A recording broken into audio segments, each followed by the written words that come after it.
Yaşam mücadelesi veren 23 ay. 11 aylıkken teşhis konuldu. 2 ay sonrasında kampanyamız başladı.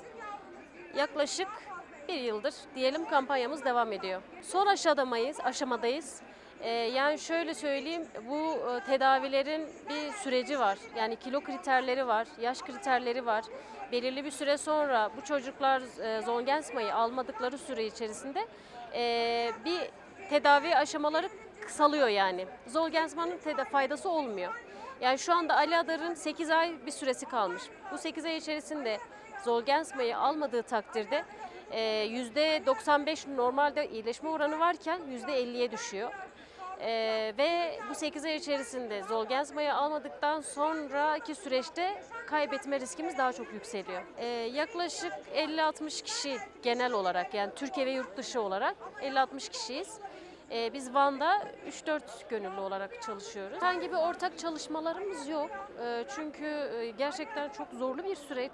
Hem psikolojik olarak hem zaman aşımı olarak çok zorlu olduğu için herkes anca inanın kendi gönüllü olduğu bebekleriyle ilgilenebiliyor. Ha şöyle olur, bazen mesela konserler oluyor ya da etkinlikler oluyor. O etkinliklerde bir araya gelme durumumuz olabiliyor. Beraber çalışmalar yürüttüğümüzde oldu yani.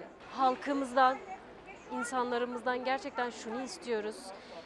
Sehmalı çocukların aileleri psikolojik olarak çok yıpranıyorlar. Biz bunun içerisindeyiz, görebiliyoruz. İnanın bazen kampanyaya odaklanamıyorlar.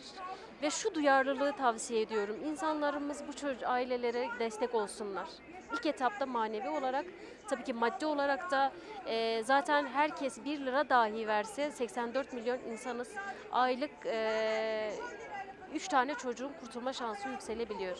Fakat insanlarımız çok duyarsız. Bazen eleştiriler alabiliyoruz, dilenci muamelesi görebiliyoruz.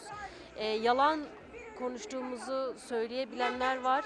Onlardan bu konuda gerçekten duyarlı olmalarını istiyorum. Hiçbir anne baba evladını para için öne sürüp de para istemez kimseden. Maddi olarak, manevi olarak destek olmalarını ilk etapta istiyorum. Ve halkımızdan, devletimizden, bakanlıktan, Sağlık Bakanlığı'ndan şu çağrıda bulunabilmeleri için bizlere destek olmalarını istiyoruz. Zolgensma tek çare, Zolgensma ve Türkiye'ye gelmesini istiyoruz. Ücretsiz getiremiyoruz diyorlarsa bile en azından onu minimal bir seviyeye düşürebilirler, miktara düşürebilirler. Çünkü 1,8 milyon dolar para isteniyor bu tedaviler için ve hiçbir ailenin karşılayabileceği miktarlar değil. Uzun süreçler isteniyor bu parayı toparlamak için.